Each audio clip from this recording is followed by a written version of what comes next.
How to install Prague wrought iron curtain rod with rings. Follow these simple steps and you'll have it installed in no time. Here is the complete set, including all necessary accessories. Decorative finials are available to customize. Here are the tools needed for installation. Make sure to prepare them in advance. Okay, let's get started.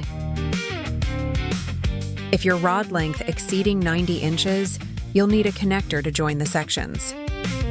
Insert half the volume of the connector into one of the rod sections, then insert the other end into the second section. Press firmly to join the two pieces together. Place the rod against the wall in your desired position. Use a level to make sure the rod is perfectly horizontal. Mark the bracket positions with a marker. Center the bracket base over the mark, then mark the mounting position.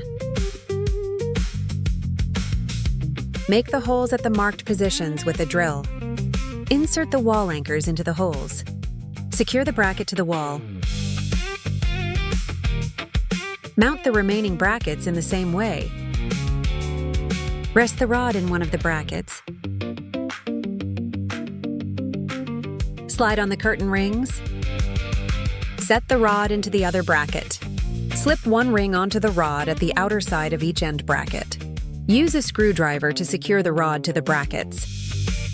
Finally, attach and tighten the finials to both ends of the rod. Now, your Prague wrought iron curtain rod with rings is fully ready.